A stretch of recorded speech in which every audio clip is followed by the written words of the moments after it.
françaisdanslemonde.fr, la première plateforme multimédia d'aide à la mobilité internationale. Bienvenue sur notre podcast. Je suis Gauthier Seyss et j'ai le plaisir d'accueillir aujourd'hui Maître Florence Lejeune-Brachet. On va parler du droit international. françaisdanslemonde.fr, le podcast. Maître, bonjour. Florence, bonjour, puisque tu m'y autorises. Bienvenue. Merci, bonjour Gauthier. Content de te retrouver. On a déjà eu l'occasion d'échanger, de parler de toi, de ton métier, du fait que tu sois à Nantes.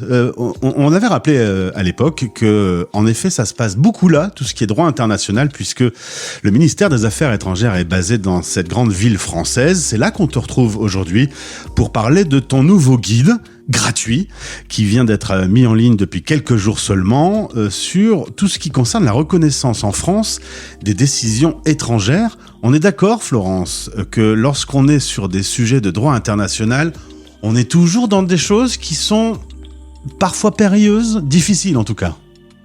Un petit peu compliqué en droit international parce qu'effectivement, il existe beaucoup de conventions internationales entre la France, d'autres pays, des conventions qui concernent plusieurs pays, donc c'est toujours effectivement un peu compliqué. Et puis, il y a aussi tout ce qui est particularité culturelle. On évoquait avant de prendre l'antenne des situations de garde d'enfants au Japon. On a des cultures qui sont différentes, on a donc des décisions de justice qui sont différentes. Ça, on peut rien y faire, c'est le monde qui est comme ça, c'est la diversité.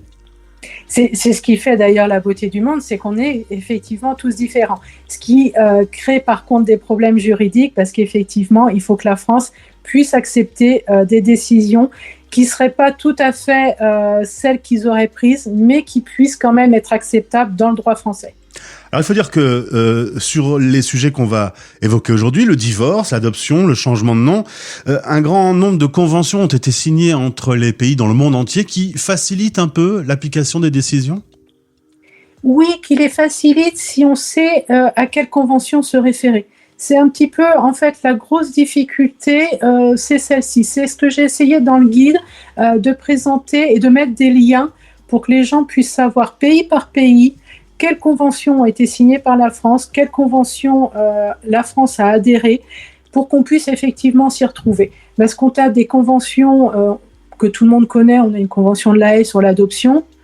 Si on a un jugement d'adoption, normalement, on va se référer à cette convention-là. Mais il existe des petites conventions à droite à gauche sur le changement de nom ou des conventions qui ont été signées entre la France et un seul pays. Voilà, la difficulté, elle est plus là. C'est de savoir quelle convention va s'appliquer. Et puis, quelle exception va arriver sur ton chemin également, du coup ?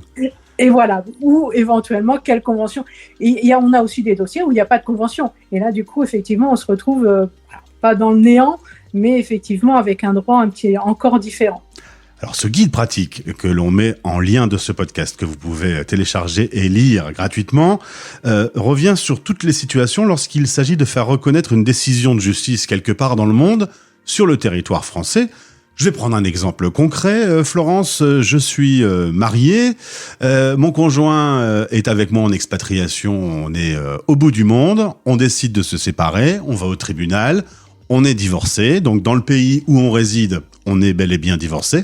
Maintenant, on regarde la loi, il faut faire un travail de reconnaissance de cette décision pour qu'elle s'applique effectivement sur le territoire français.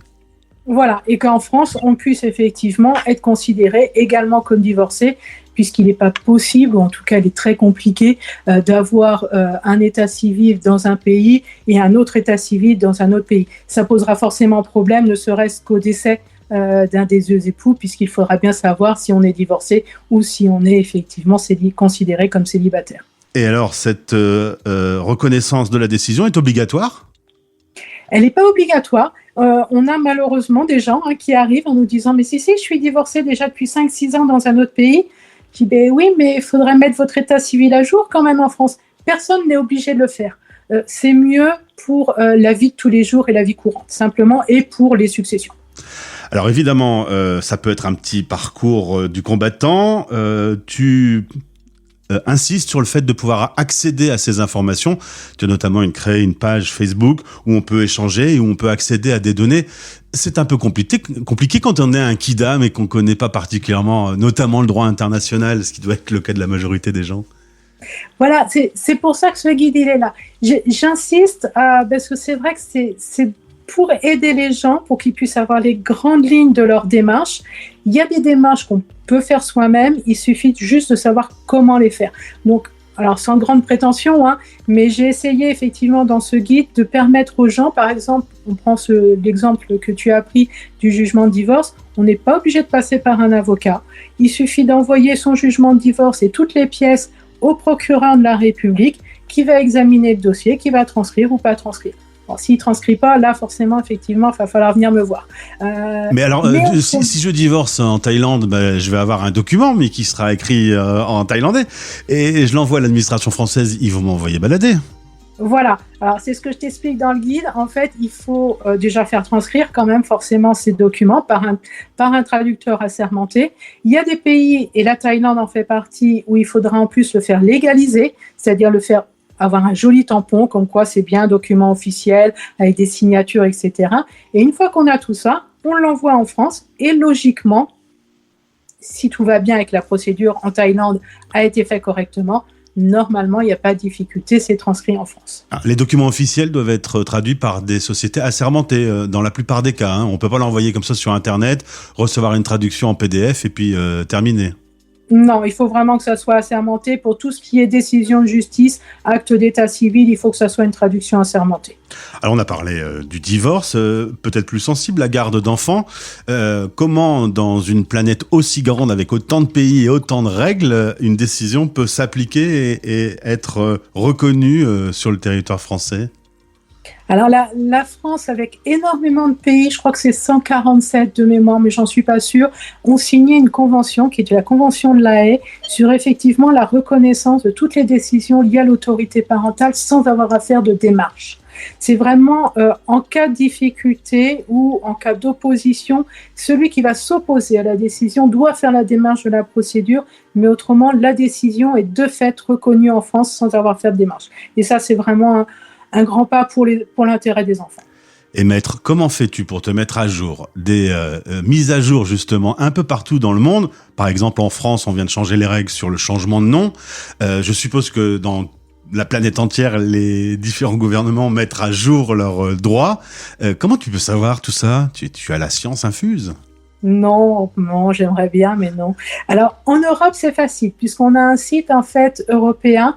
J'ai mis le lien dans le guide où on a les grandes lignes de tous les droits européens sur les matières dans lesquelles je travaille. Donc ça, c'est bien. Après, quand on sort de l'Europe, systématiquement, moi, j'ai des contacts avec un avocat sur place qui, lui, va m'expliquer effectivement le droit local et comment ça fonctionne chez lui. Je ne pourrais pas mémoriser tous les droits de tous les pays du monde entier. Et est-ce qu'il y a des fois, il n'y a pas de solution ? Écoute, je croise les doigts, je touche de la peau de singe. J'ai pas encore eu le cas jusqu'à présent. Les rares fois où j'ai eu un jugement de divorce qui n'a pas été reconnu en France, malheureusement, la seule solution qu'on a pour que les états civils soient concordants, c'est de refaire une procédure de divorce en France. D'accord. Et c'est pénible, mais il y a une zéro, solution. Ouais. Florence, avec tout ça, tu voyages. T'as un métier où finalement t'es à Nantes, tranquillement installé dans ton bureau, mais tu passes ton temps à voyager à travers le monde. Ça, c'est merveilleux. Grâce à mes clients, je voyage partout. Et c'est super intéressant de voir justement les coutumes, des coutumes locales, la vie locale qui peut être différente de la France. Et ça, c'est merveilleux. J'en sais quelque chose. 2072 interviews, c'est l'un des sujets de prédilection, les différences culturelles notamment qui sont assez fascinantes. En ce qui concerne les différences sur le droit, vous avez un problème, vous avez une question à poser, vous avez besoin d'un petit coup de main. Il y a la page Facebook, on va mettre le lien dans ce podcast. Il y a le guide que vous pouvez télécharger gratuitement, sans même laisser l'email, tu m'as dit. C'est vraiment toute transparence. Je ne piste personne. Et n'hésitez pas à contacter Florence Lejeune Brachet, de Brachet, on dit. Brachet, oui. Oui, c'est ça. Je voulais pas me tromper, c'est le nom de monsieur, je voulais pas me faire rouspéter. Merci beaucoup d'avoir été avec nous sur l'antenne. C'est quoi le prochain guide ? Tu vas travailler sur quoi ?